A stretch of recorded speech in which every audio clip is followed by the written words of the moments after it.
C'est Igloo, le magazine de l'habitat sur topmusic.fr avec un habitué de la maison, Christophe Ecker. Bonjour Christophe. Bonjour. Cédric Simonin, toujours en pleine forme. Toujours. Avec une montre au poignet, même pas. Vous Non, j'ai pas ma montre n'avez pas Lanier. mis votre. Non, j'ai pas encore assez partagé Igloo. Voilà, il faut partager Igloo sur Facebook, Igloo on Air, pour remporter votre montre, homme ou femme, une montre Top Music Pierre Lanier. On tirera au sort parmi ceux qui ont partagé cette émission, donc avec Christophe Ecker, le président de Ma Solution Crédit.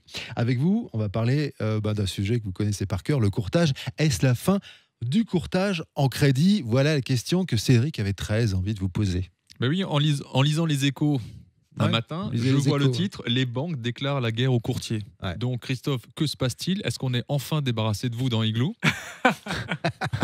Qu'est-ce qui vous arrive? Ils vous aiment pas là, les banques? Je sais pas, il y a un truc qui est en train de se tramer, mais si toutefois je dois plus venir en tant que courtier, je viendrai faire vos cafés ou votre maquillage. Enfin, on trouvera un truc. Quoi. Ah bah c'est vendu, le maquillage, c'est pour Eric. Il y en a qui brillent un peu ici. Je ne sais pas qui brille le moi. plus dans cette émission, en parlant de maquillage. Non, après, il y a un titre qui reste journalistique, donc avec l'exagération qui va bien, mais on est dans un contexte effectivement où les banques sont un petit peu en train de faire le tri parmi les courtiers avec lesquels elles travaillent. Elles veulent clairement relever le niveau d'exigence à l'égard des courtiers et aussi baisser le coût de la prescription, parce qu'il faut savoir que les banques évidemment commissionnent les courtiers avec lesquels elles travaillent, et comme la part de marché du courtage a nettement augmenté ces dernières années, forcément ce coût devient de plus en plus important, et les banques essayent de rendre cette partie de leur activité qui est nécessaire pour elles, elles essaient de la rendre la plus rentable possible. Mais l'élément déclencheur, c'est quoi? C'est le fait que les taux soient de plus en plus bas? Oui. En fait, ça part du constat que les marges sur les crédits sont de plus en plus faibles. Aujourd'hui, une banque fait quasiment 2 fois moins de marge sur les crédits qu'elle en faisait il y a encore 10 ans, au début de la baisse des taux. Et forcément, ça a un impact sur le coût des prestataires et le coût d'acquisition du client quand il passe par un courtier. Et en fait, c'est une conjugaison de plusieurs facteurs. C'est-à-dire qu'il y a ce facteur-là en bout de chaîne, donc elle gagne moins d'argent. Et en plus, les crédits sont entre guillemets un petit peu plus risqués aujourd'hui qu'ils n'étaient il y a 10 ans. Pourquoi? Parce qu'on emprunte sur des durées de plus en plus longues. L'endettement global des ménages en France a nettement augmenté. Et donc tout ça fait que les banques finalement prennent de plus en plus de risques quand elles prêtent, alors que derrière, elles n'ont pas la prime de risque qui va avec, en l'occurrence les marges sur les crédits. Voilà. Si mes chiffres sont bons, j'ai en tête que 40% de la distribution des crédits en France sont faits par les courtiers. Oui. Est-ce que finalement, c'est un marché énorme? Est-ce qu'on peut envisager sérieusement la disparition des courtiers aussi brutalement? Je crois que non, j'espère que non. Non, je suis intimement convaincu que non, parce que aujourd'hui, c'est un métier qui est rentré dans les mœurs, qui d'ailleurs est, au-delà de la partie financière, de la partie crédit, rentre dans les mœurs de ce que les gens attendent aujourd'hui du commerce, en l'occurrence de la transparence, de la comparaison. C'est fini le commerce de papa à vendre des aspirateurs en faisant du porte-à-porte dans les villages. Aujourd'hui, ça marche plus comme ça. Les gens sont pas naïfs, ils sont informés.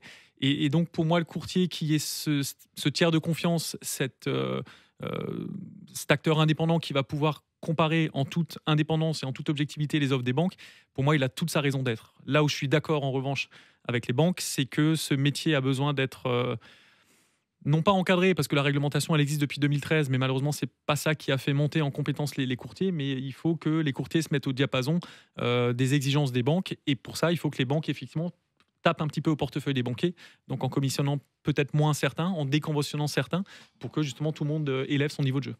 Donc finalement, ce que vous êtes en train de dire, c'est que les banques souhaiteraient avoir un peu plus d'experts en face d'eux.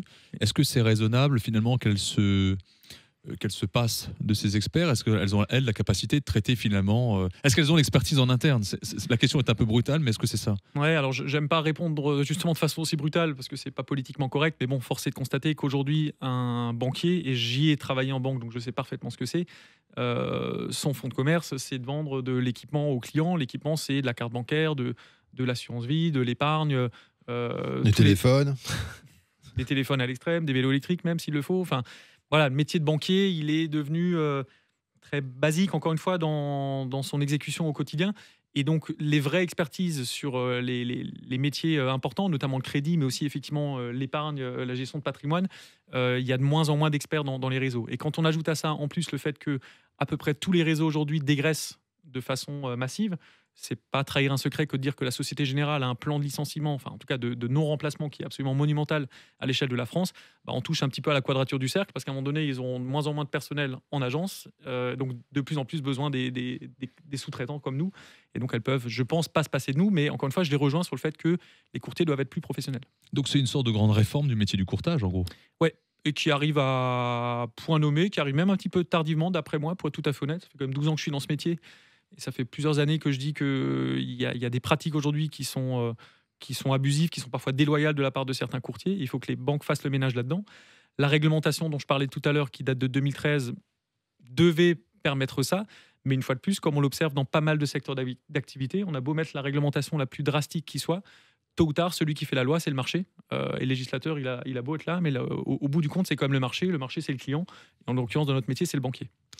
Merci messieurs, on a encore appris beaucoup de choses évidemment sur le crédit avec celui qui élève son niveau de jeu à chaque crédit, le Zidane du crédit, Christophe Ecker. Merci beaucoup, on retrouve l'émission sur topmusic.fr, sur Igloo en Air et sur Igloo en Air sur Facebook. On peut gagner la montre Top Music Pierre Lanier si on partage cette émission. À très vite. Merci. Merci.